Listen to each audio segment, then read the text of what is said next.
미국과 중국은 글로벌 경제 패권을 두고 치열한 경쟁을 펼치고 있습니다. 미국은 USAID 국제개발처를 통해 개발도상국을 지원하며 경제적, 외교적 영향력을 확대해왔습니다. 반면 중국은 1대1로 프로젝트를 통해 아시아, 유럽, 아프리카, 중동 등 광범위한 지역의 대규모 인프라 투자와 금융 지원을 제공하며 자국 중심의 경제 네트워크를 구축하고 있습니다.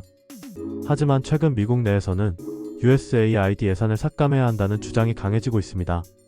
중국은 1대1로를 통해 자국 중심의 글로벌 경제권을 형성하려 하고 있습니다. 특히 아시아, 중동, 아프리카 등의 개발도상국들이 경제적 발전을 원하면서도 서방 국가들의 조건부 지원을 부담스러워하는 상황을 적극 이용하고 있습니다. 미국과 중국의 글로벌 경제 전략은 크게 다릅니다. USAID는 보건, 교육, 인도적 지원 중심으로 진행됩니다. 1대1로는 대규모 금융, 인프라 투자 중심입니다.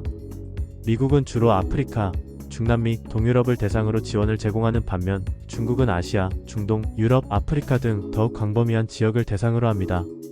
USAID는 경제적 지원을 제공하지만 정치적, 인도적 요소가 강한 반면 1대1로는 중국 중심의 경제권 형성 및 무역 확장을 목표로 합니다. 미국이 USAID 예산을 삭감하면 그 빈자리를 중국이 1대1로를 통해 메울 수 있을까요?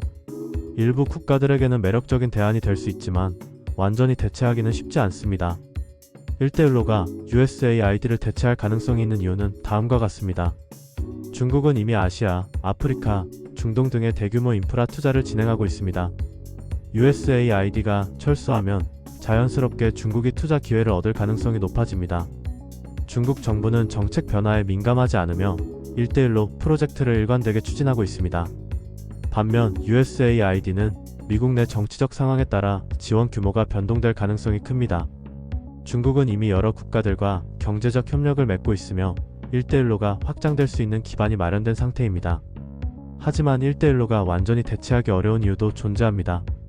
1대1로 프로젝트에 참여한 일부 국가들은 과도한 부채로 인해 심각한 재정 위기를 겪고 있습니다. 대표적인 사례로 스리랑카, 파키스탄, 케냐 등이 있으며 이들 국가들은 중국의 자금 초과로 상환 부담을 심각하게 느끼고 있는 상황입니다. 미국이 USAID를 축소한다고 해도 일본, EU, 호주 등 서방 국가들이 중국의 영향력을 견제하려 할 가능성이 높습니다. 현재 중국 경제는 부동산 위기, 소비 침체, 금융시장 불안 등으로 흔들리고 있습니다.